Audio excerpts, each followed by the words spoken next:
Bismillahirrahmanirrahim. Assalamualaikum warahmatullahi wabarakatuh. Waalaikumsalam warahmatullahi wabarakatuh. Alhamdulillahi rabbil alamin. Wa bihi nasta'inu ala umurid dunya waddin. Wassalatu wassalamu ala asyrafil mursalin Nabiyyina Muhammadin wa ala alihi wa ashabihi ajma'in. Amma ba'du. Ibu-ibu jamaah Majelis Ta'lim Al-Barokah yang dirahmati Allah, apa kabar semuanya? Allahu Akbar. Subhanallah, luar biasa ya ibu-ibu. Alhamdulillah. Mudah-mudahan semuanya sehat walafiat, ada dalam curahan rahmat, berkah serta lindungan Allah Subhanahu wa taala. Baik, hari ini insya Allah kita akan mengkaji satu tema yang kemarin disampaikan, yaitu tentang adab safar, adab safar. Tentang safar, ibu, ini dalam kitab suci Al-Quran itu ada di surah At-Taubah. Antara lain ya, ada di surah At-Taubah ayat 112. Nah, ini tentang keutamaan safar. Dalam bahasa kitab suci Al-Quran, orang-orang yang melakukan safar, melakukan safar, atau istilah sekarang itu touring ya, tour and travel. Ya, itu dalam surah At-Taubah ayat 112. Mangga 112 itu keutamaannya disamakan dengan orang-orang yang bertaubat, sama juga dengan orang yang senang beribadah dan selalu memuji Allah, ya. Selalu memuji Allah, selalu ruku dan sujud, serta orang-orang yang menyuruh kepada yang ma'ruf dan mencegah dari yang munkar. Wal hafizuna li hududillah, dan orang-orang yang selalu menjaga terhadap ketentuan-ketentuan Allah. Maka Allah memberikan berita gembira melalui Rasulnya, wabashiril mu'minin, sampaikan berita gembira kepada orang-orang yang beriman. Jadi dalam surah At-Taubah, ibu, orang-orang yang senang melakukan perjalanan itu ya ya disebut namanya as-saihuna.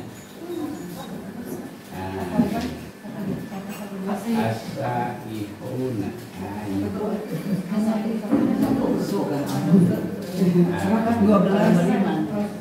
As-saihun.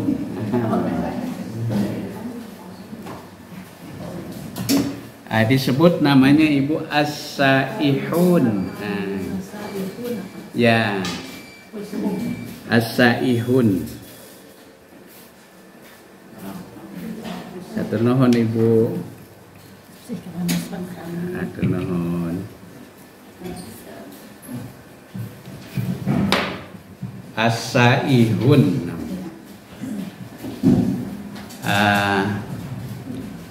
Di sini Allah Subhanahu wa Ta'ala menggambarkan bahwa orang-orang yang mulia itu dikategorikan at-taibuna, yaitu orang-orang yang senang bertaubat, al-abiduna, orang-orang yang senang beribadah, al-hamiduna, dan orang-orang yang suka memuji Allah, senang memuji Allah, as-saihuna, dan orang-orang yang senang melakukan perjalanan. Jadi as-saihun namanya dalam Al-Quran. Ar-raki'un, dan orang-orang yang suka ruku, ahli ruku, yang senang ruku. As-sajidun, dan orang-orang yang senang bersujud. Al-amiruna bil ma'ruf, dan orang-orang yang senang menyuruh kepada yang ma'ruf. Wan nahuna 'anil munkar, dan orang-orang yang senang mencegah, yang suka mencegah, 'anil munkari, dari perkara yang munkar. Wal hafizuna, dan orang-orang yang senang menjaga, memelihara, lihududillah, terhadap ketentuan-ketentuan Allah. Wabasyiril mu'minin, sampaikan berita gembira kepada orang-orang yang beriman. Jadi ini as-saihuna itu termasuk orang-orang yang terpilih, ya, terpilih di hadapan Allah Subhanahu wa Ta'ala. Innallaha ashtara minal mu'minina at-taibina al-abidina. Jadi bahkan mereka dikategorikan sebagai orang-orang yang telah mendedikasikan hidupnya di jalan Allah. Itu golongan ini yang senang bertaubat, suka beribadah, senang memuji Allah, dan as-saihuna, senang melakukan perjalanan. Ya, dari dalam bahasa Al-Quran sekali lagi bahwa orang-orang yang senang melakukan perjalanan itu disebut namanya as-saihun. Tapi dalam bahasa populer, dalam bahasa fikih disebut namanya safar. Ya, safar. Ya. Nah, karena itu dalam saya merujuk pada kitab Minhajul Muslim, Syekh Jabir Al-Jazairi menjelaskan begini: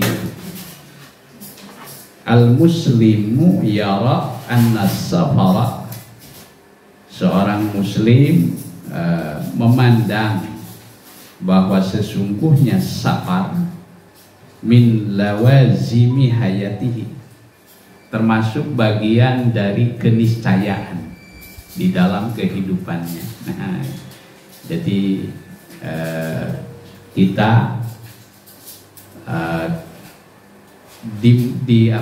diniscayakan, ya, diharuskan untuk sepanjang kehidupan kita itu melakukan perjalanan safar. Nah, dalam arti perjalanan jauh, Ibu di sini yang dimaksud. Safar itu perjalanan jauh. Min lawazimi hayatihi wa daruriyatihi. Bahkan disebut sebagai sesuatu yang daruriyah. Selain merupakan satu keniscayaan, dia merupakan sesuatu yang harus diupayakan gitu ya. Jadi satu saat itu sesuatu yang harus dipaksakan gitu loh. Daruriyah. Ya, allati la tanfakku anha. Nah, maka contoh safar yang dimaksud di sini seperti apa? Idil haji wal umrah. Nah, seperti perjalanan haji dan umrah. Ya. Nih, alhamdulillah kita sudah menyaksikan ya. Di bulan Dzulhijjah ini yaitu perjalanan haji. Hari ini sudah berangsur-angsur para jamaah kembali ke tanah air, haji gelombang pertama. Ya. Jadi Id al-Hajj wal Umrah termasuk juga perjalanan yang perjalanan yang dipandang sebagai keniscayaan dan harus diupayakan. Selain tadi dalam rangka haji dan umrah, yaitu apa? Wal ghuzwi, yaitu perjalanan dalam rangka peperangan. Peperangan, Ibu. Ini seperti dulu di zaman Rasulullah SAW kan dikenal ada beberapa peperangan yang sangat bersejarah, terutama perang Badar, perang Uhud ya, perang Khandaq, dan lain sebagainya. Ya, kemudian di kita juga sangat dikenal beberapa pertempuran besar seperti hijrahnya tentara Siliwangi ya. Nah, jadi itu perjalanan yang meniscayakan harus dilakukan secara terpaksa. Termasuk juga di sini wa talabul ilmi.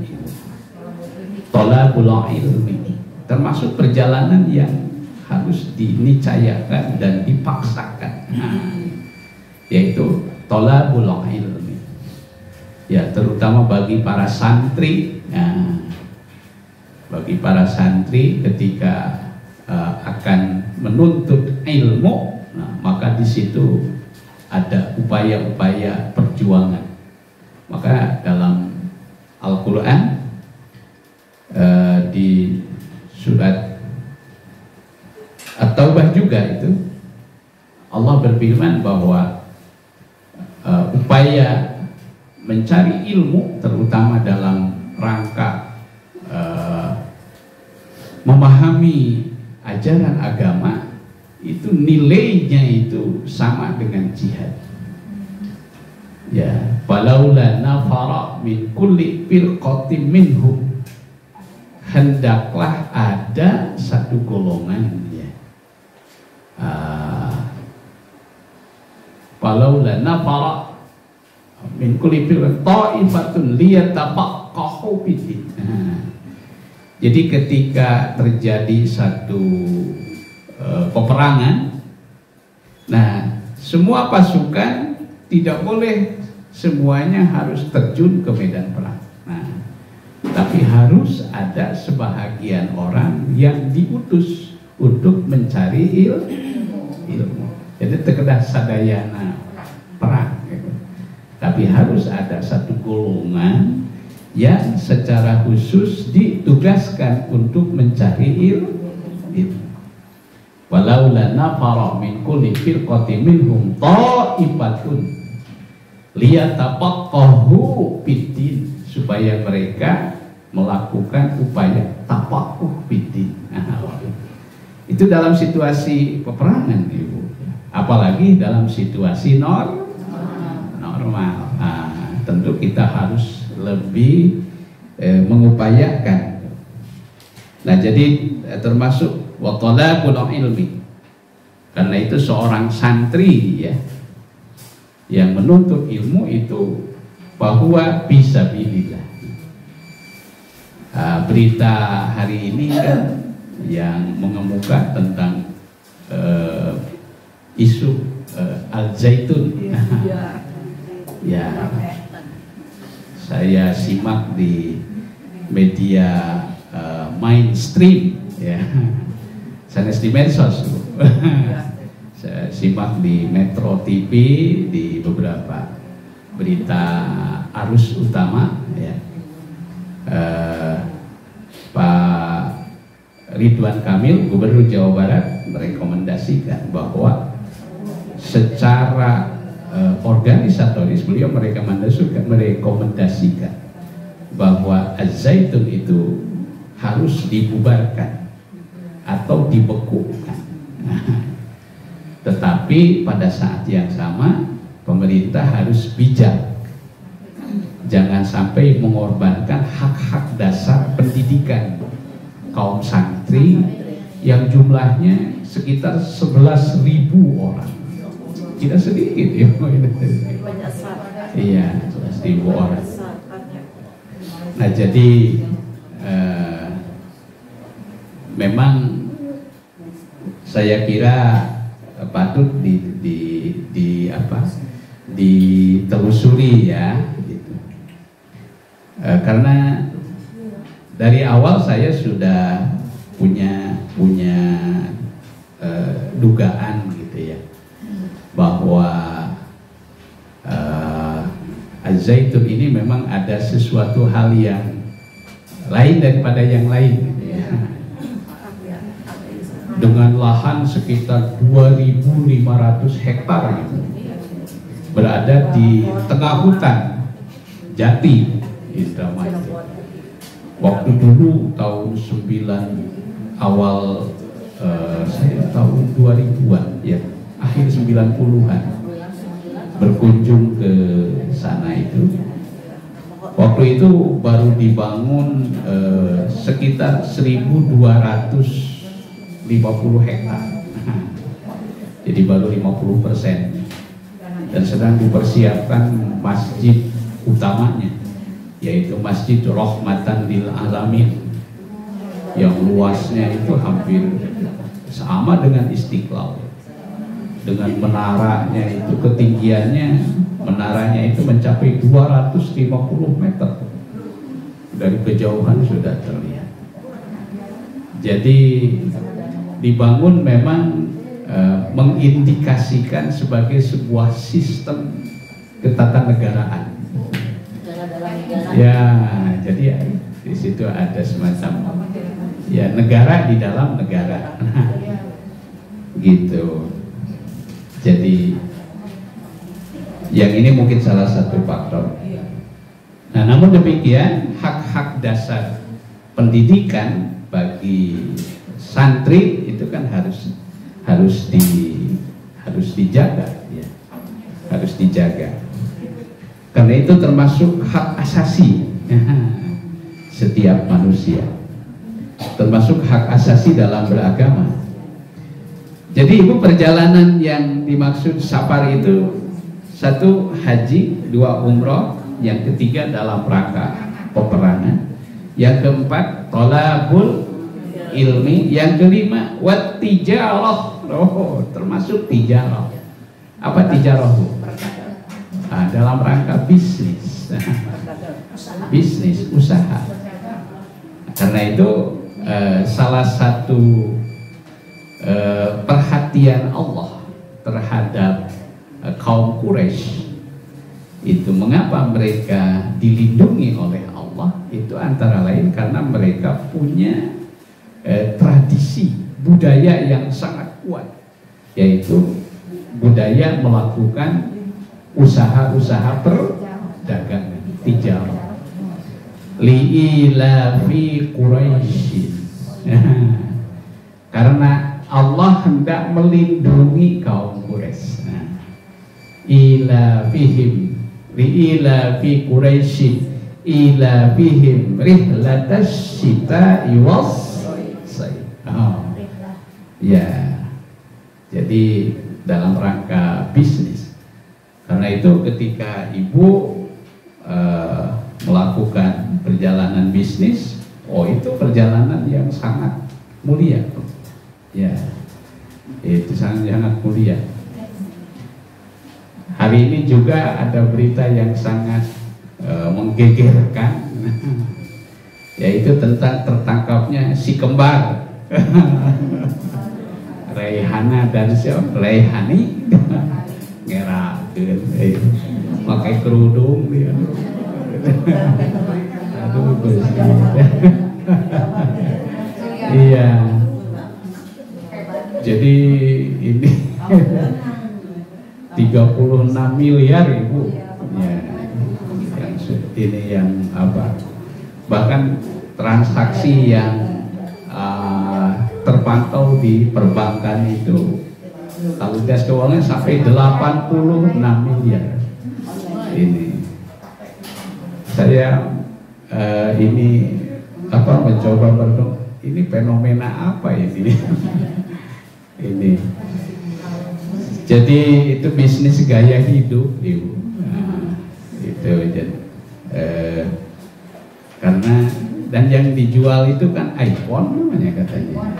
Ya, karena ketika seseorang berselfie dengan iPhone itu mensimbolkan harga diri katanya. Saya sampai segitunya. Iya. Itu. Insyaallah. Nah ini. Jadi kalau tijarah yang menjadi perjalanan utama itu tentu tijarah yang sesuai dengan tuntunan syariat dan etika Islam. Yang dalam bahasa Al-Quran disebut namanya tijaratan lan tabur. Jadi ada satu tijarah yang disebut namanya antara diminkum. Itu antara diminkum. Jadi tijarah itu hanya boleh dilakukan ketika antara kedua belah pihak, paling tidak antara penjual dan pembeli itu berlangsung secara saling meridhoi satu dengan yang lain. Dengan kata lain, saling menguntungkan. Bahasa ekonominya win-win solution. Ya. Jadi saling menguntungkan, tidak ada unsur gharar. Tidak ada unsur tipuan, tipu muslihat, ya. Tipu muslihat. Jadi yang dimaksud adalah tijarah seperti itu. Bahkan begitu mulianya kedudukan at-tajir, bahasa sekarang kan sudah jadi bahasa ini. Sahat cenah eta teh, eta mah tajir. Itu dari bahasa Al-Qur'an, Bu. At-tajir itu artinya businessman. Tajir melintir katanya. Iya, iya. Tajir itu artinya saudagar, Ibu. Saudagar itu asal mulai. Iya. Ya, hal adullukum ala tijaratin, kan ada dalam Al-Qur'an. Hal adullukum ala tijaratin. Inginkah kalian aku tunjukkan ala tijaratin, terhadap satu tijarah, tunjikum min azabin alim, yang akan menyelamatkan kamu dari azab yang pedih. Nah, itu iklannya dalam Al-Quran. Apa itu? Tu'minuna billah. Nah, jadi tijarahnya itu adalah tu'minuna billah. Kamu benar-benar iman kepada Allah. Wa tujahiduna fi sabilillah, dan kamu berjihad di jalan Allah. bi amwalihim wa anfusihim, dengan harta-harta dan jiwa-jiwa mereka. Nah, itu tijarah yang akan menyelamatkan seseorang dari azab yang pedih.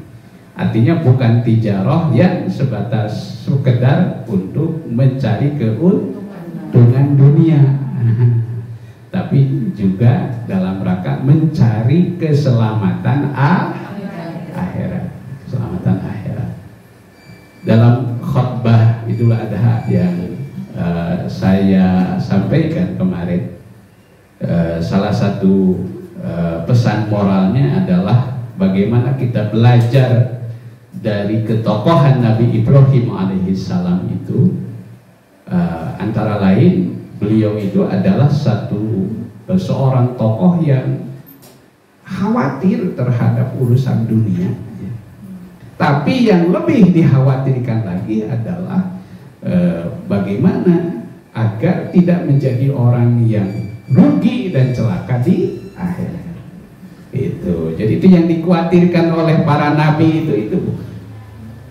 Sadayana kita pasti khawatir bu terhadap urusan dunia, terus itu mah naluri ya, itu naluri ya, itu jantan kita manusia yang hidup itu pasti, pasti orang khawatir, koncewang kan gitu, itu terhadap urusan dunia ya, itu khawatir ini gimana, ini gitu ya, gitu. Nah, tapi yang lebih dikhawatirkan lagi oleh para nabi adalah apa? Jika anak-anak cucu mereka itu jauh dari keimanan kepada Allah. Am kuntum syuhada'a idh hadara Yaqub al-maut. Itu salah satu testimoninya dalam Al-Quran. Apakah kamu menyaksikan ya, idh hadara Yaqub al-maut, ketika tanda-tanda kematian telah menghampiri Nabi Yakub. Idh hadara Yaqub al-maut. Am kuntum syuhada idh hadara Yaqub al-maut. Lalu Nabi Yakub itu bertanya kepada anak-anaknya itu menjelang akhir hayatnya itu. Apa yang ditanyakan? Yang ditanyakan itu bukan kekhawatiran duniawi, ya. Ma ta'buduna min ba'di. Nah, apa yang akan kalian ibadahi sepeninggalku nanti? Oh, jadi artinya apa bu? Kekhawatiran dalam urusan keimanan. Ma ta'buduna min ba'di. Baru setelah anak-anaknya itu menjawab, qalu na'budu ilahaka.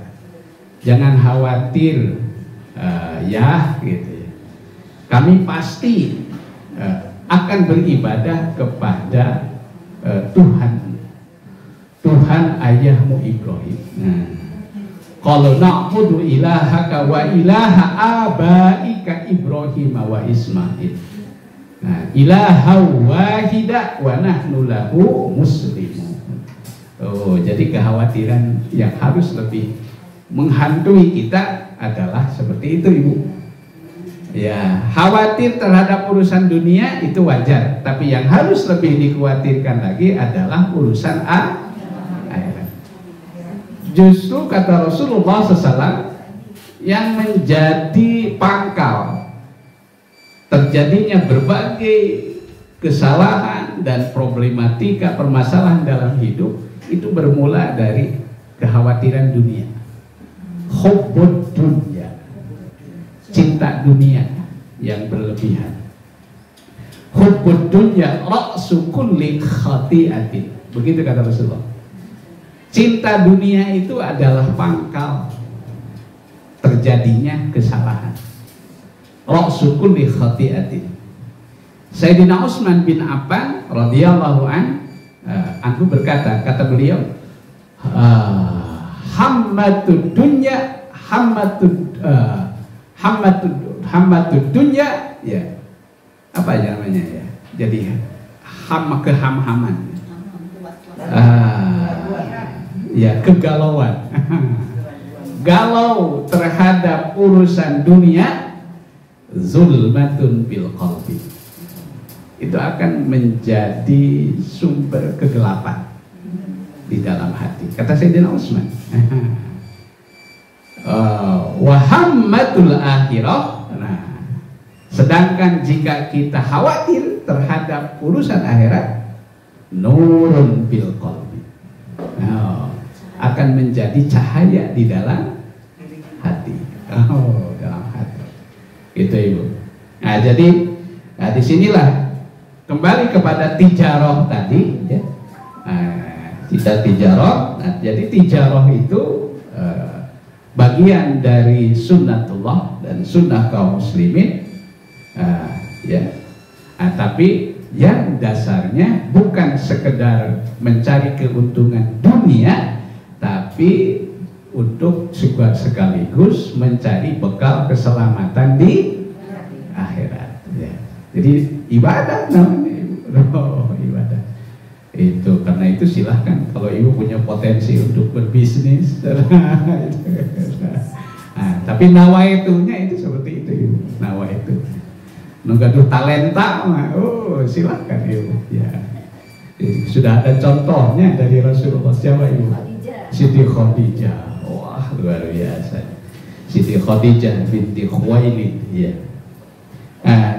Termasuk juga ibu perjalanan jauh yang menjadi sebuah keniscayaan, ya, sebuah keniscayaan, yaitu dalam rangka apa? Ziyaratul ikhwan, mengunjungi saudara, ya, mengunjungi saudara, silaturahmi. Ini yang menuju usul nikah kan ya Bu. Iya, itu ada keponakan ini, terus bukan keponakan, sepupu. Itu ayah ibunya sudah pada meninggal, ya. Itu ini mengirim undangan, itu mohon saya diundang, gitu. Pilih ke dongkap, ke Kampung Bojo, diundang. Aduh, ya majikan orang kudu datang, ya. Itu ceng urang ngadoa ke Allah, mudah-mudahan aya rezeki. Nah, jadi ibu sekalian, ini niatkan kalau kita berkunjung seperti itu, niatkan. Insya Allah itu bagian dalam rangka ibadah, perjalanan yang mulia di sisi Allah Subhanahu wa Ta'ala. Ini jadi penting kita meletakkan nawaitu dulu ibu segala sesuatu itu. Tahatus minimal ibu, saya hari tanggal 24 sampai 27 itu baru melakukan perjalanan itu, ya, 3-4 hari lah di Jawa Tengah, ya, berangkat malam Sabtu jam 00 itu sampai ke Kudus, ya. Duhur sampai Kudus dulu, ziarah ke Gunung Muria, Sunan Gunung Muria, naik ojek, naik ojek, ya. Kemudian dari Sunan Gunung Muria itu ke Sunan Kudus, masuk ke kota itu. Jadi di sana itu bis tidak bisa masuk, ya. Jadi kita ke lokasi itu harus pakai angkot atau ojek, ya, ojek. Kemudian tadinya mau terus ke Demak, ya, ke Demak. Tapi karena weekend, waduh, macet terus. Akhirnya terasa ke Jogja, karena kami menyewa ini penginapan di Jogja. Ke Jogja 2 hari, ke Gunung Kidul, lokasi gempa kemarin itu terlewati, Bu. Tapi alhamdulillah kami dilindungi Allah. Ya, pulang. Itu terjadi gempa itu setelah pulang. Nah, jadi ibu sekalian, anak-anak itu wisata ziarah, ya. Kemudian di Magelang mereka melakukan apa tuh, anak-anak siswa dari pesantren itu melakukan apa namanya istilah sekarang itu, Bu, ada itu arung jeram itu. Arung jeram. Iya. Nah, jadi saya coba bimbing mereka kenapa ini penting menelusuri jejak-jejak sejarah. Nah, ternyata setelah ditelusuri, para wali itu mereka adalah para penyeru tauhid. Penyeru tauhid. Mereka adalah orang-orang yang sudah sangat dekat hubungannya dengan Allah Subhanahu, dan kegigihannya dalam berdakwah itu yang justru sangat luar biasa. Mereka berhadapan dengan budaya yang sangat kental, ya. Budaya agama masa lalu, ya, itu seperti Buddha, Hindu dan sebagainya. Nah, tapi kemudian karena kegigihannya, ya, dan mereka memantaunya itu kan selalu dari pusat-pusat ketinggian. Karena kalau seperti Rasulullah kan di Gua Hira itu, kalau kita berada dalam posisi yang tinggi, maka perspektif pandangan kita akan lebih utuh, gitu ya, melihat dunia, gitu ya, melihat dunia. Gitu. Jadi saya melihatnya seperti itu. Mereka ini adalah orang-orang yang gigih menyebarluaskan dakwah Islam, ya. Nah, karena itu jejak-jejak sejarahnya itu luar biasa. Nah, inilah yang harus menjadi pesan utama, ya. Karena itu ketika saya diajak naik ke bukit itu, waduh, dulu kalau para wali mereka naik setiap hari, kita naik ke sana itu, waduh, sudah ngos-ngosan. Saat di atas. Nah, itu. Ya. Nah, jadi hikmahnya itu, ya, salah satu hikmahnya. Jadi kita memberikan pelajaran sejarah dan bagaimana kita menunjukkan kepada para santri itu pentingnya dakwah dengan penuh kegigihan, berhadapan dengan berbagai macam tantangan dan rintangan, ya. Nah, baik sekalian. Nah, jadi karena itu termasuk ziaratul ikhwan, ya, mengunjungi saudara, itu semuanya adalah fardhu, fardu itu, fardu, ya, wa wajibin, ya, la budda laha min rihlatin wa safarin. Yang tidak boleh tidak, maka itu menghendaki adanya rihlah dan safar. Nah, wa min huna kanat inayatus syari', maka dari sinilah maka ada tuntunan syariat terhadap safar serta hukum-hukumnya dan adab-adabnya, inayatan sebagai satu bentuk inayah, la tunkilu, wa kana 'alal muslimi sholihi, dan adalah atas setiap muslim yang soleh ayyata'allamaha, maka dia dituntut untuk mempelajari adab-adab sabar, wa ya'mala ala tanfidiha wa tatbiqiha, dan tentu dengan mempelajarinya supaya kita dapat mengambil manfaat dan mengimplementasikannya. Nah, sebelum masuk lebih detail kepada adab, ada beberapa hukum yang berhubungan dengan safar, Ibu.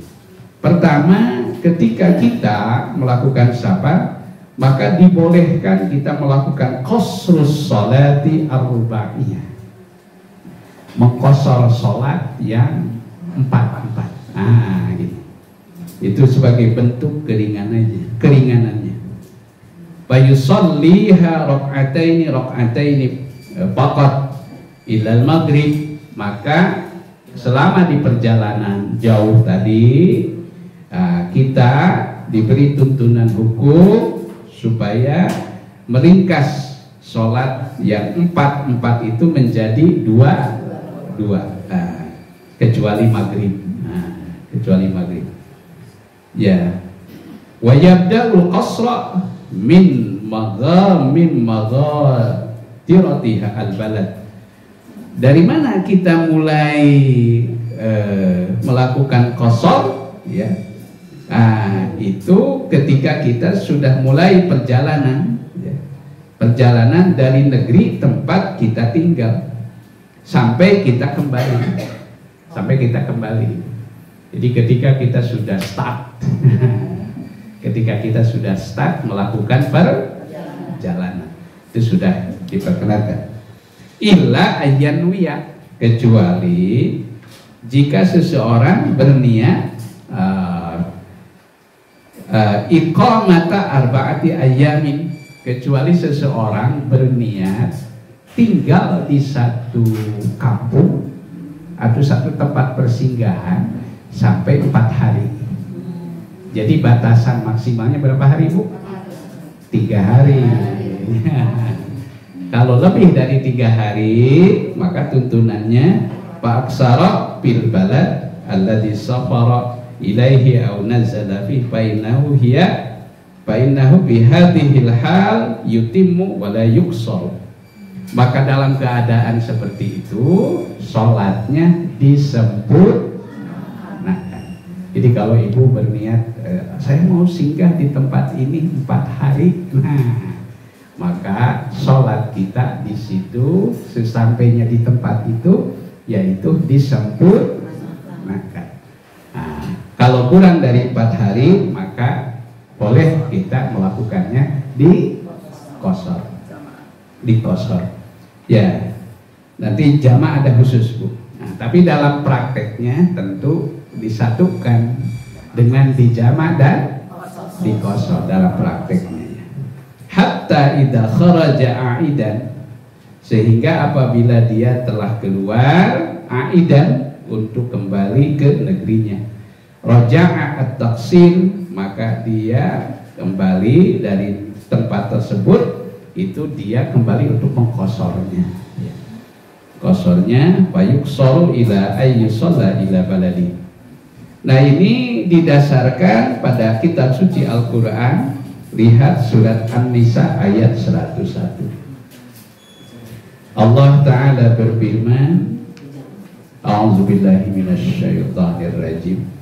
Wa idza darabtum fil ardi, jika kamu melakukan perjalanan di bumi, falaisa alaikum, maka tidaklah menjadi beban bagi kamu, junahun, ya, tidak menjadi satu beban, antaqsuru minas shalah, hendaklah kamu mengqasar dari sholat-sholat. Itu jadi ini dasar Al-Qur'annya. Jika kamu hendak melakukan satu perjalanan di bumi, ya, di muka bumi, maka tidaklah menjadi dosa atas kamu untuk mengqasar sholat. Waliqauli Anas, dan juga berdasarkan pada hadis yang disampaikan oleh Anas. Kharajna ma'ar Rasuli sallallahu alaihi wasallam. Kata Anas, maksudnya Anas bin Malik, kami keluar beserta Rasulullah sallallahu alaihi wasallam minal Madinati ilal Makkah, dari Madinah ke Makkah. Pakana yusolli, maka Nabi ketika itu beliau sholat ar-ruba'iyati, sholat yang 4-4, rakaataini. Jadi Nabi mempraktekannya dengan demikian, hatta raja'na ilal Madinah, sampai kami benar-benar telah kembali lagi ke. Jadi salamnya di perjalanan mah Rasulullah melakukannya secara di qasar ya, rakaataini. Baik, ini bentuk keringanan pertama itu. Yang kedua, kaitan dengan hukum ketika kita melakukan safar, zawaju mashi 'alal khuffain, boleh dibolehkan kita mengusap khuf. Apa itu khuf? Ya, sepatu. Ya, sepatu ketika kita berwudu, terkedah diusap dugika, dikubah dugika sampai. Selama berapa hari kita dibolehkan? Salasata ayyamin bilayalihin, selama 3 hari 3 malam. Tapi ada tapinya, Bu. Ya. Mensyaratkan sepatunya atau khufnya yang menutup mata kaki. Yang menutup mata kaki. Ya, yang menutup mata kaki. Ja'ala lana nabiyyu sallallahu alaihi wasallam salasata ayyamin wa layalihina lil musafir wa yauman.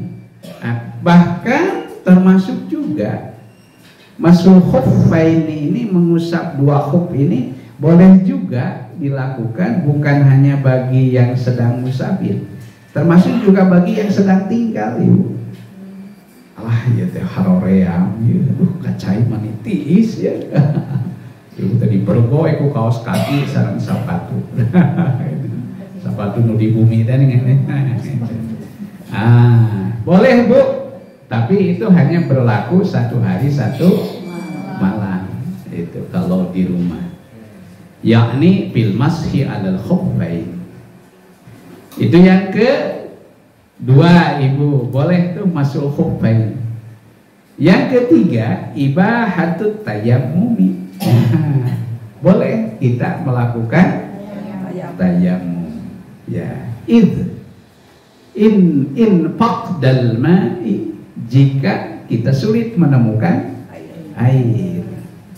Ya, au syuqqa alaihi talabuh, atau kita merasa beban untuk mencarinya. Untuk mencari itu. Au ghallan alaihi saman, ayo oke cai tersebut, tapi awis, Bu. Kena dipeser. Itu ya. Ya tidak ada air teh ya. Tapi ini butuh untuk minum. Mana yang harus didahulukan, Bu? Minum dulu. Nah, untuk kepentingan berwudu kita diperbolehkan melakukan tayamum. Ya. Lihat surat An-Nisa ayat 43. 43 ayatnya, Ibu. Wa in kuntum marda aw ala safarin aw jaa ahadun minkum minal ghaiti aw lamastumun nisaa falam tajidu ma'an fatayammamu sa'idan thayyiban famsahu biwujuhikum wa aydikum. Ini ayatnya, Ibu. Apabila kamu terbukti dalam keadaan sakit, tuh berarti di rumah juga boleh, Bu. Ketika kita dalam keadaan sakit, ya, sakit yang yang mengharuskan kita untuk tidak bersentuhan dengan air lah, ya. Ya. Au ala safarin, atau ketika sedang safar. Au jaa ahadum minkum, atau telah datang salah seorang di antara kamu minal ghaiti, dari ghait. Apa ghait? Buang air besar. Buang air besar, maka tidak usah dipaksakan bersuci dengan air. Nah, tapi ini ada teknis tersendiri, disebut namanya istinja. Dalam bahasa fikih namanya istinja. Istinja itu dengan benda-benda keras gitu. Batu. Ya, kalau sekarang lebih modern dengan apa, Bu? Tisu. Ya, gitu. Aula mastumun nisaa, atau kamu bersentuhan dengan wanita, ya. Falam tajidu ma'an, dan kamu tidak menemukan adanya air. Fatayammamu, maka bertayamumlah kamu sekalian sha'idan thayyiban. Sha'id itu tanah lempung itu. Tanah lempung, tanah yang seperti apa tuh, Bu? Ya, seperti ya debu lah ya. Ya, debu. Tanah berdebu. Thayyiban, tapi yang thayyib, yang bagus ya. Yang thayyib ya. Famsahu biwujuhikum, maka usaplah dengan soi dan thayyiba itu wajah-wajahmu, wa aidikum, dan kedua tanganmu. Oh, jadi tayamum itu tidak harus sama seperti anggota wudhu. Tayamum cukup dua saja. Ya. Kalau mau pakai niat, nawaitu an atayammama listibahati fardhis shalah. Saya niat tayamum supaya saya diperkenankan untuk melaksanakan sholat. Nah, Ibu ambil tangan.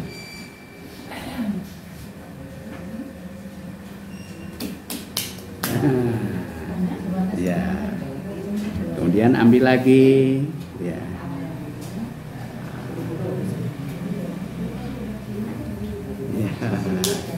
Cukup aja segini, Ibu. Cukup ya. Ya, jumhur ulama membolehkan cukup sampai kecuali Imam Syafi'i. Imam Syafi'i yang mensunnahkan sampai sikut. Alasannya karena menganalogikan, mengkiaskan dengan wudhu. Itu sebagai bentuk kehatian.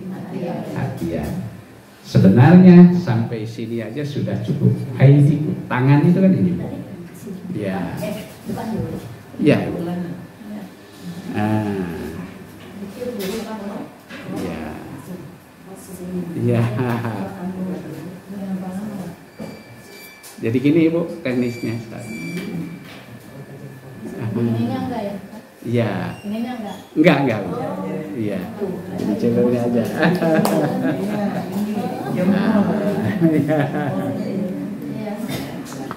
Fatayammamu sha'idan thayyiban.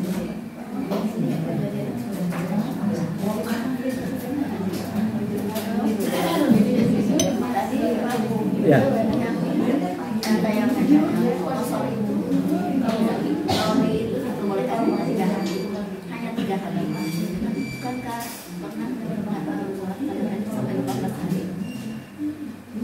Apanya, Bu?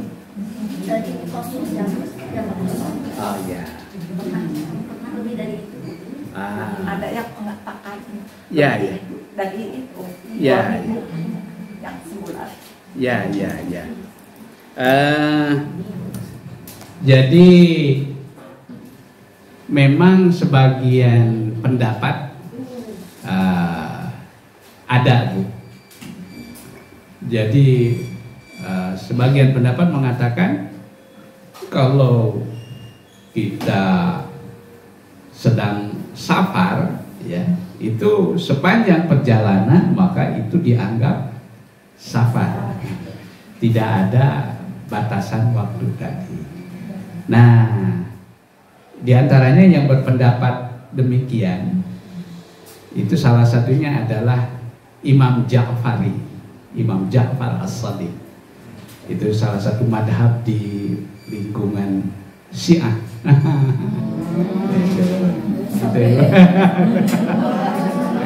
Karena ibu tanya saya jelaskan. itu Imam Ja'fari. Ya, Imam Ja'fari. Adapun ulama-ulama Sunni termasuk ulama-ulama mazhab yang empat, ya, itu membatasi tadi sampai 4 termasuk dalam kitab ini. Nah, jadi kalau di Sunni apa analoginya dasarnya? Karena seseorang kehadiran di suatu tempat itu diperlakukan sebagai tamu itu sampai 3 hari. Itu Ibu. Begitu ke hadis itu. Jadi keberadaan seseorang di satu tempat diperlakukan sebagai tamu itu selama 3 hari. Itu pamitos langkung titilu harima eta mah sanes tamu Bu. Namina semah. Terus ngahesekeun nu boga iman. Iya, jadi 3 hari Bu. Itu 3 hari. Ya, jadi kalau sudah 3 hari, kalau lebih dari 3 hari itu maka dia sudah harus memposisikan diri sebagai mukim namanya. Ya.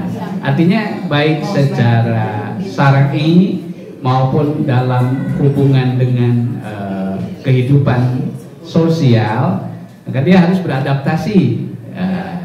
beradaptasi dengan penduduk setempat gitu. Di kalau kata orang Padang itu di mana bumi dipijak, di mana langit dijunjung, di situ bumi dipijak. Gitu. Jadi beradaptasi Ibu. Ya, beradaptasi. Baik Ibu. Kita lanjutkan. Ya. Berikutnya, rukhsatul fitri bis shaum. Termasuk hukum yang berkenaan dengan sabat. Rukhsah diberikan keringanan untuk berbuka bagi orang yang berpuasa. Ini sudah sangat kita mafhum di surat Al-Baqarah ayat 184. Faman kana minkum maridhan aw ala safarin fa'iddatum min ayyamin ukhra. Itu yang yang keempat. Diberi keringanan untuk berbuka ya bagi yang berpuasa. Yang kelima. Nah, yang kelima Ibu, jawazus shalatun nafilah. Diperbolehkan melaksanakan sholat nafilah. Apa itu sholat nafilah? Sholat sunnah, sholat tambahan seperti tahajud, witir, ya, duha. Nah itu nafilah. Jawazus sholatin nafilati ala dabbah. Itu boleh diperbolehkan melakukan sholat nafilah di atas tunggangan. Kalau dulu kan tunggangan Ibu, unta atau kuda. Kalau sekarang di apa?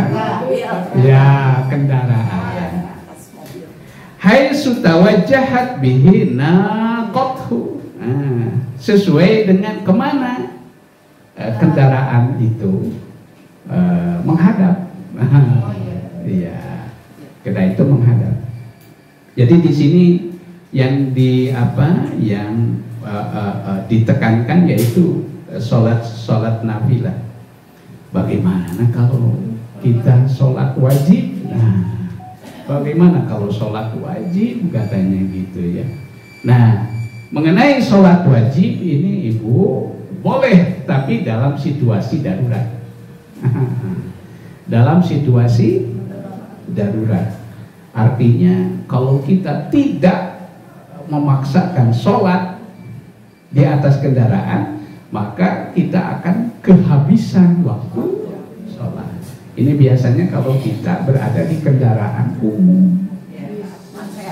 Ya, kendaraan umum, termasuk di pesawat. Termasuk di pesawat. Banyak bahasa keliren dulu lah. Itu. Tapi kalau sholat sunnah itu sangat leluasa, sangat leluasa. Baik.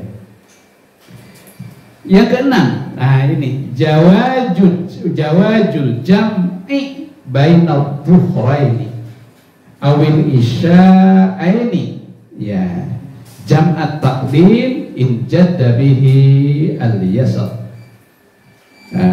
Boleh mengumpulkan dua waktu sholat duhur. Maksudnya duhur dengan asar gitu. Maka tadi saya katakan secara teknis berarti kita bisa melaksanakan jamak dan qashar. Itu sekaligus Ibu, sekaligus. Itu jawazul jam'i bainadh dhuhraini awil isya'aini, atau di antara dua isya yang dimaksud adalah maghrib dan baik jamak takdim maupun jamak takhir. Jamak takhir. Baik.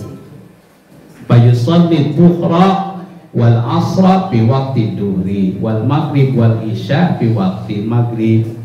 Atau jamak takhir bi an yuakhkhira dhuhra ila awalil asri, yaitu dengan mengakhirkan zuhur di permulaan asar. Wa yusallihima ma'an, dan melaksanakan sholat kedua-duanya secara bersamaan. Wal maghriba ilal isya, jadi boleh dijamak. Berarti tadi ada dua kebolehan, yaitu boleh dikosor dan dijamak. Atau boleh salah satunya. Salah satunya. Terkadang ada juga yang tidak terbiasa. Sama ada tidak terbiasa kosor. Nah, justru bagi mereka yang sangat paham, yaitu diambil keduanya. Lawang ini rusak dari Allah. Ya, bahkan ada satu riwayat hadis mengatakan ini adalah sedekah dari Allah. Sedekah dari Allah. Iya, fasilitas dari Allah Subhanahu wa Ta'ala. Itu 6 Ibu. Ada 6 hukum yang berhubungan dengan kebolehan-kebolehan ketika kita melakukan tolong disebutkan tadi. 1, boleh mengqashar. Yang kedua, masul khuffain. Ya, boleh mengusap. Yang ketiga, tayamum. Yang keempat, yang kelima, ya, sholat nafilah di atas kendaraan. Yang keenam, boleh ini ada 6 kebolehan berhubungan dengan hukum. Subhanallah, luar biasa tuh ya. Baik, masih ada waktu? Masih ya. Kita lanjutkan dengan adab. Amal adabu, adapun adab dalam arti etika. Ketika hendak melakukan perjalanan jauh, maka di sini ada beberapa poin. Gak apa-apa Ibu kalau tidak sempat, nanti kita lanjutkan kesempatan lain. Ya. Kesempatan lain. Yang pertama, ayyuradda al-madhalima wal wada'i'a ila ashabiha. Hendaklah seseorang yang hendak melakukan safar supaya dia mengembalikan haknya kepada orang yang pernah terdolimi atau titipan kepada orang yang memilikinya. Ya, maksudnya apa nih? Maksudnya Ibu begini, kalau kita merasa pernah berbuat sesuatu yang membuat seseorang tersakiti lah, maka sebelum melakukan perjalanan, hendaklah kita datang, ya, memohon supaya kita diislahkan, ya, jangan sampai kita berangkat dengan membawa beban dosa, ya, terhadap orang yang merasa terdolimi. Atau yang kedua, mengembalikan sesuatu yang dititipkan kepadanya, ya, biasa berupa barang atau apa. Itu mengapa? Itis safaru madhannatul hilaki, karena perjalanan jauh itu ibu itu menimbulkan apa? Madhannatul hilak. Jadi ada resiko-resiko di mana seseorang ya akan mendapatkan satu kecelakaan. Ya, al-hilak, karena satu dan lain hal. Ya, satu dan lain hal. Jadi perjalanan jauh itu kan penuh dengan risiko. Apalagi perjalanan dalam rangka ibadah haji dan umroh, ya, itu pesawat, ya. Dan sekarang memang risiko di perjalanan itu luar biasa. Ya, bukan hanya kita berjalan ke luar negeri, saya kira termasuk juga ke luar negeri. Itu risiko itu. Luar biasa sekarang itu. Risiko di perjalanan itu sekarang itu sangat luar biasa. Nah, karena itu kita perlu melakukan upaya-upaya. Paling tidak kita pamitan, ya, pamitan, mohon doa serta mohon dimaafkan jika ada sesuatu yang dititipkan kepada. Yang kedua, ayya'udda zadahu. Itu maksudnya poin 1, Bu. Ya, digabung. Yaitu mengembalikan ya sesuatu ya kepada orang yang terdolimi dan sesuatu yang dititipkan kepada pemiliknya. Yang kedua ayya'udda zadahu minal halal. Hendaklah seseorang yang hendak melakukan perjalanan, dia mempersiapkan diri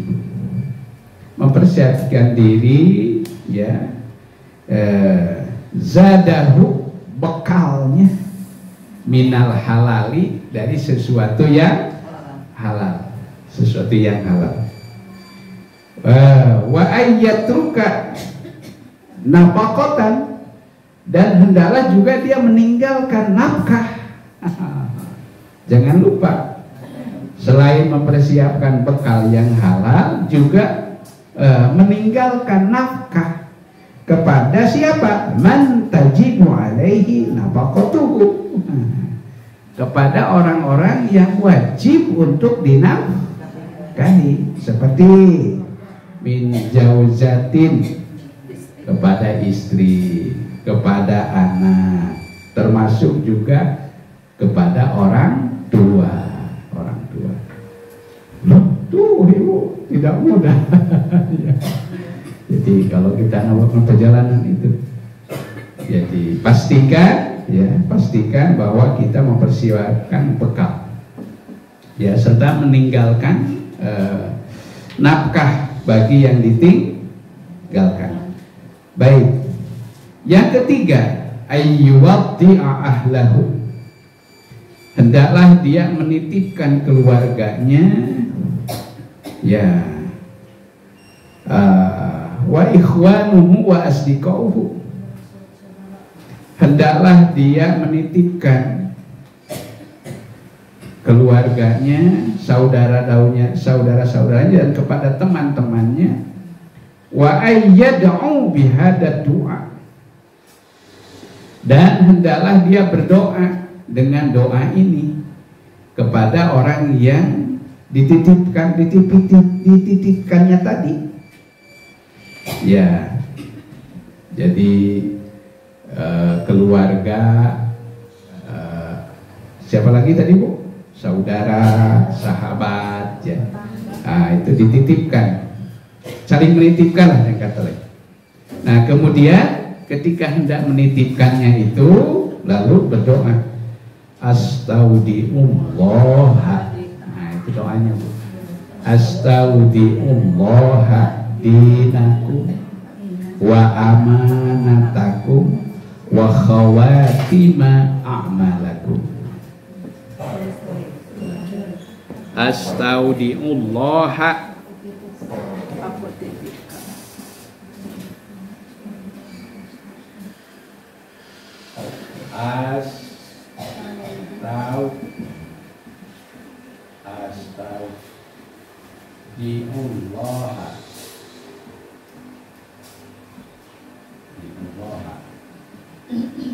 Dinakum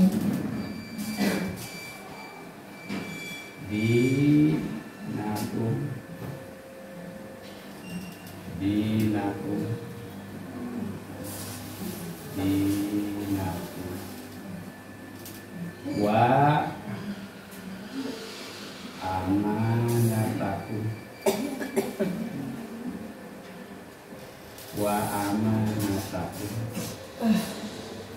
wa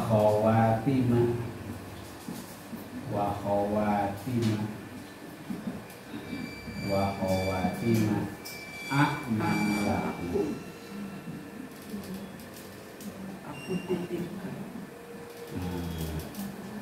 Aku titipkan kepada Allah. Ada sebagian yang menambahkan astaudiukumullah. Aku titipkan kepada Allah. Apa yang dititipkan? Dinakum. Pertama agama kamu. Wa amanatakum. Amanahmu. Wa khawatima a'malakum. Akhir dari amal-amal. Maksudnya apa ya akhir-akhir amalmu itu? Ya akhir perjalanan hidupmu. Supaya selalu terlindungi. Wa khawatima amalakum. Ya. Kemudian orang yang dititipi tadi, orang yang dititipi dan dititipkan, itu panggilannya punya.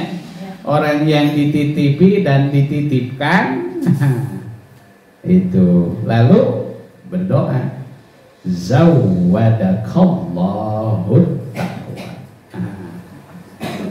Zawwadakallahu taqwa. Semoga Allah membekalimu dengan takwa, wa ghafara dan baka, dan mengampuni dosa, wa wajjahaka ilal khair, dan semoga Allah membimbingmu, mengarahkanmu kepada kebaikan. Ilal khairi haitsu tawajjahta, kemana saja engkau menghadap. Zawwadakallahu taqwa. Ya. Zawwada, kelihatan Bu? Zawwadakallah.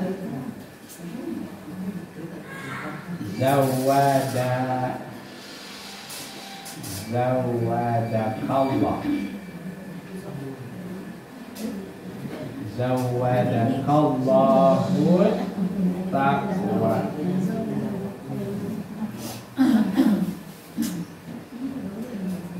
Zawwadakallahu taqwa. Semoga Allah membekalimu dengan takwa. Zawwadakallahu taqwa. Wa ghafara dzanbaka. Wa ghafara dzanbaka.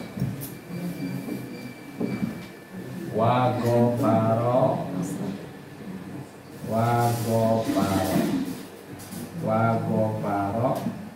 dzanbaka.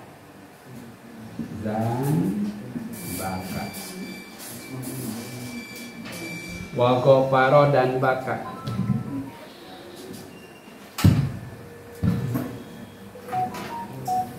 Wa wajjahaka ilal khair.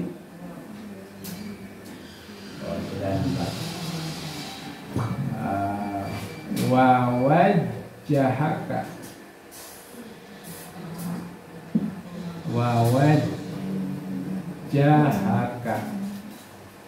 ilal khairi.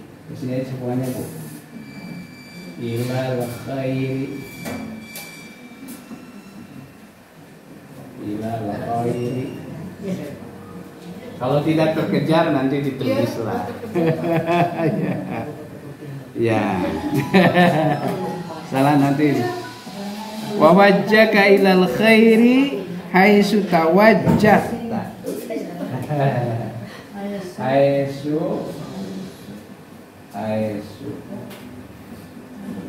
tawajjahta.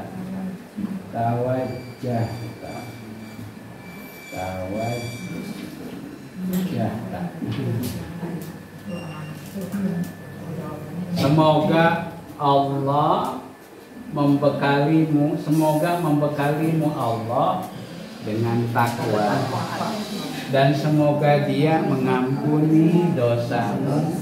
Wa wajjahaka, dan semoga Allah mengarahkanmu ilal khairi, kepada kebaikan. Haitsu tawajjahta, kemana saja engkau menghadap. Gitu. Haitsu tawajjahta. Baik. Ini. Dari mana ini dasarnya nih ucapan ini? Ini liqauli Rasulillah sallallahu alaihi wasallam. Rasulullah SAW bersabda begini, kata Rasulullah, Inna Luqmanal Hakim qala, sesungguhnya Luqmanul Hakim, Luqman yang dikisahkan dalam apa Bu? Dalam kitab suci ada Luqman. Diceritakan katanya, kata Rasulullah, Luqman berkata, kata Luqman, Innallaha ta'ala, sesungguhnya Allah Ta'ala, idastaudi'a syai'an, apabila Dia dititipi oleh hambanya sesuatu, hafadhahu, pasti Dia akan menjaganya. Kata Allah itu. Jadi apabila kita menitipkan sesuatu kepada Allah, maka pasti Allah akan menjaga. Wa kana yaqulu liman yushayyi'uhu.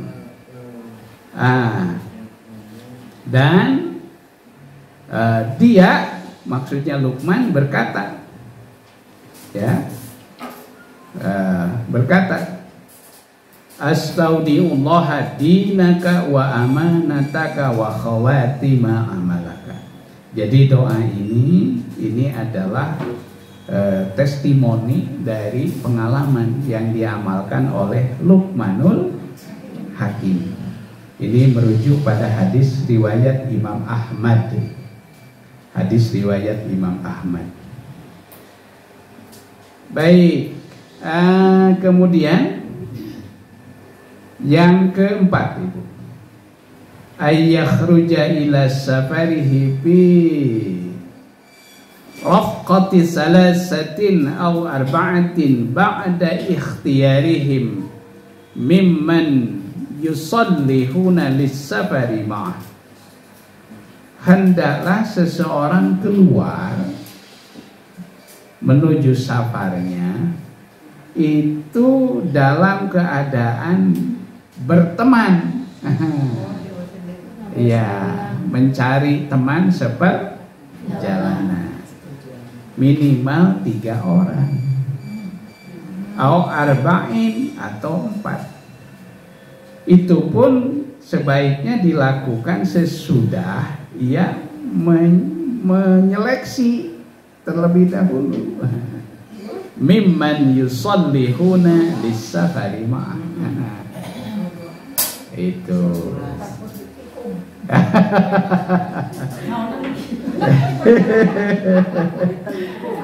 Artinya begini Ibu, yang dimaksud memilih itu tidak sembarangan maksudnya. Jadi maksudnya tidak sembarangan. Itu tidak asal teman. Ya kalau yang selewat jangan loh. Itu. Ya, salasatin aw arba'atin itu ya. 4 orang atau 3 orang atau 4 orang. Itu mimman yusallihuna, itu sesudah ia memilih mereka dari orang-orang yang yusallihuna lis-safari, orang-orang yang dianggap baik lah ya. Itu saling menguatkan ya dalam perjalanan beserta dia. Idis safaru kama kila mukhbarur rijal wa qad sumiya safaran li'annahu yusbiru an akhlaqir rijal liqauli Rasulullah sallam ar-raqibu syaitanun war-raqibani syaitani. Jadi karena apa kita perlu memilih teman? Sebab kalau tidak memilih teman, tidak ditemani oleh teman yang baik tadi, maka jangan sampai perjalanan kita ditemani oleh siapa, Bu? Oleh setan. Gitu. Jadi potensi ditemani oleh setan itu Rasulullah SAW menyatakan demikian. Ar-raqibu syaitani, seorang pengendara itu, maka dia akan didampingi oleh seorang setan. War-raqibani, dan 2 orang pengendara syaitanani itu ditemani oleh 2 orang setan. Wassalasatu rukabun, dan 3 orang itu banyak juga, Ibu. Ini apa namanya, setan-setannya gitu. Artinya apa? Di sini perlu kita mempunyai teman yang saling menguatkan gitu, agar dalam perjalanan itu tidak mudah terpengaruh oleh hal-hal yang lain. Ya. Kemudian ada juga walau ya'lamun nas ma wahdati. Ya. Wa qaulihi, juga sabda Rasulullah SAW, ini yang diriwayatkan oleh Imam Bukhari ini, Bu nih. Rasul bersabda, lau ya'lamun nas, seandainya manusia mengetahui ma fil wahdati, apa yang terjadi dalam kesendirian, ma'a'lamu masara raqibun bilailin wahdah, maka niscaya dia tidak akan melakukan perjalanan terutama di waktu malam dalam keadaan sendirian. Oh, jadi kalau kita melakukan perjalanan, apalagi kalau perjalanan jauh, Ibu ya, ada perjalanan jauh, maka tidak diperkenankan kita melakukan perjalanan sendirian. Ya, disunahkan kita ada orang yang mendampingi.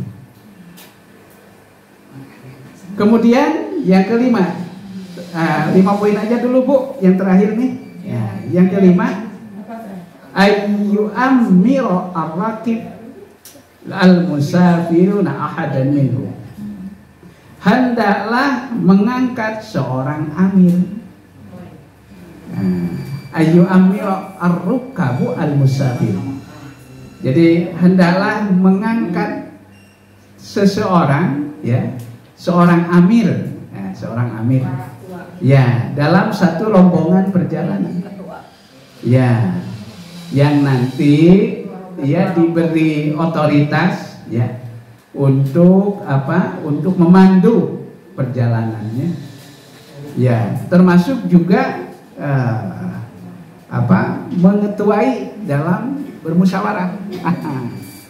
Nah, ini maka dalam perjalanan haji itu sudah dilakukan mekanisme ini tuh. Setiap 10 orang pasti dipimpin oleh 1 orang karu, kepala regu, 1 orang. Kemudian tiap-tiap regu, ya, dipimpin oleh 1 karom, rombongan. Jadi 1 bis itu, Bu, ya, 40 orang. Itu dipimpin oleh 1 karom, kepala rombongan. Nah, nanti bagian dari rombongan itu digabung lalu dipimpin oleh, kalau dalam satu pesawat namanya satu kloter. Ya, jadi unit terkecil disebut namanya regu. Di atas regu ada rombongan. Di atas rombongan namanya kloter, kelompok terbang. Di atas kloter namanya maktab, Ibu. Maktab itu terdiri dari 6 kloter. Maktab itu. Nah, di atas maktab ada disebut namanya muassasah. Muassasah. Nah, nanti tiap-tiap muassasah itu berada di bawah naungan namanya daker, daerah kerja. Ada daerah kerja Madinah, ada daerah kerja Mekah, ada daerah kerja Jeddah. Masing-masing ada daerah kerjanya. Nah, itu. Jadi bagian dari kepemimpinan. Ini didasarkan kepada hadis Rasulullah Sallallahu Alaihi Wasallam. Hadis diriwayatkan oleh Imam Abu Dawud. Nabi bersabda, "Idza kharaja salasatun," apabila keluar 3 orang saja mau keluar. 3 orang saja ya keluar, pisafarin, dalam satu safar, fal yu'ammiru ahaduhum, maka hendaklah salah seorang di antara mereka ditunjuk sebagai amir. Namanya amir gitu. Namanya amir, ditunjuk sebagai amir. Ya, sebagai pimpinan rombongan. Oh, itu hadis itu. Hadis keniscayaan. Baik. Ada pertanyaan sebelum kita tutup? Ada, Pak. Ya, silakan. Menyangkut tadi yang Bapak itu masalah jamak kosong, saya tuh suka dapat sih kondisi darurat gitu ya, Pak ya. Misalkan gini ya, Pak ya, saya diundang sama saudara saya, kakak saya lah misalkan gitu ya, Pak ya, diundang untuk kumpul keluarga gitu, Pak ya. Tapi di rumah itu ada gogok gitu Pak ya, dan gogok itu kan berkeliweran di dalam rumah gitu Pak ya. Nah, jadi saya pikir kan daripada saya sholat di rumah dia, saya suka disatuin Pak lohor sama asar di rumah saya gitu kan. Jadi saya pulang maghrib itu aman, saya pikir gitu, boleh nggak gitu? Darurat ya. Baik. Iya, dulu asarnya jadi asar. Ya. Maghrib lah. Baik. Nah, berarti itu masuknya dalam situasi darurat. Ya. Sebab memang kalau kita melihat ya, ini kan biasanya kaitan dengan dengan feeling kita ya. Ya. Itu ketika kita berada di satu tempat ya, di situ kita merasa ya. Maka apakah dalam kondisi itu dibolehkan kita untuk mengambil rukhsah jamak? Nah, itu termasuk boleh. Ya, karena itu situasi darurat. Bahkan bukan hanya itu, bisa dinisbahkan sama dengan ketika kita dalam keadaan sakit itu. Nah, tadi kan dalam keadaan sakit. Wa in kuntum marada kan? Ya, dalam keadaan sakit ya. Termasuk juga kita boleh tayamum ya, boleh tayamum. Nah, jadi itu masuknya dalam situasi darurat. Nah, dalam bahasa fikih Ibu, terkadang yang menjadi alasan kita dibolehkan untuk menjama dan mengqashar itu terkadang bukan lagi alasan jarak itu terkadang. Nah, tapi kata kuncinya adalah karena namanya itu istilahnya Ibu masyaqat. Bahasa fikihnya itu masyaqat gitu. Ya, apa itu masyaqat? Masyaqat itu kita merasakan satu beban gitu ya. Ya. ya merasakan satu kesulitan ya yang tidak terhindarkan. Nah, maka dalam kondisi seperti itu, nah, kita dibolehkan. Nah, syaratnya tentu kita harus meniatkan. Jadi kalau ibu dalam posisi duhur misalnya, ya, kalau sholat di tempat itu memaksakan, tidak memungkinkan, ya, nah, maka kita meniatkan. Syukur-syukur kalau ke tempat kita cukup waktu duhur, ya, berarti kita bisa tetap waktu duhur melaksanakannya. Tapi kalau tidak memungkinkan, maka kita meniatkan dengan niat jama', ya. Jama' berarti jama' takhir, ibu nama. Jama' takhir, ya. Sebenarnya sebelum kita memutuskan itu, sebaiknya kita juga melakukan upaya yang lain.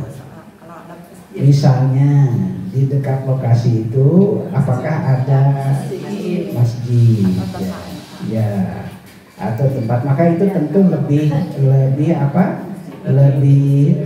aman, gitu ya.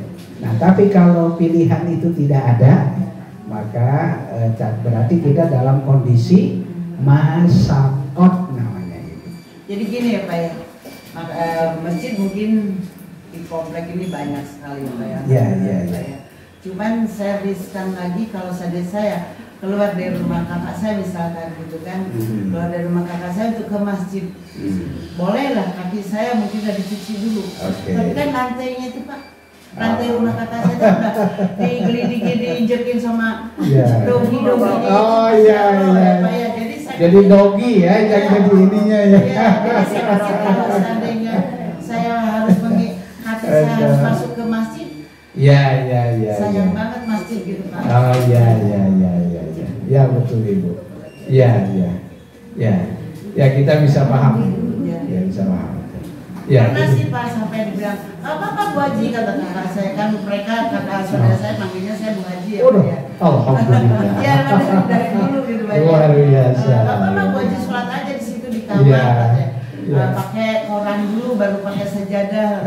Tapi tetap saya nggak nyaman gitu Pak ya. Feeling saya memang nggak kena lah ya Pak ya. Jadi makanya saya pikir untuk selanjutnya, ayo udahlah saya pilih diambil di rumah aja deh, disampaikan dengan asar misalnya gitu.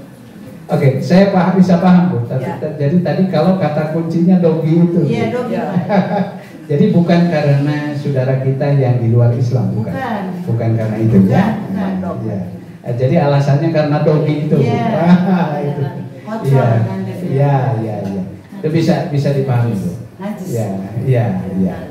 Iya. Oke, kita bisa paham Bu ya. Jadi kalau memang situasi seperti itu, kita bisa mengkondisikan. Kalau di rumah yang bersih dari najis dogi sih saya santai aja sholat misalnya gitu, kayak kalau mau kena pasti ada. Kalau rumah yang ada doginya masuk ke rumah, ke kamar. Jadi kalau saya paham. Tapi kalau dengan orangnya kita sama sekali tidak berpandangan. Tidak. Saya kasih contoh kan bulan lalu ketika saya satu kamar dengan tokoh-tokoh agama yang luar Islam, ya, itu saya malah sengaja Bu. Saya jam 2:30, jam 3 saya sudah bangun. Saya izin untuk sholat malam di depan mereka. Ya, jadi apa ya? Paling tidak juga kita ada jadi kalau alasannya itu tadi ya, saya kira bisa dipahami ya.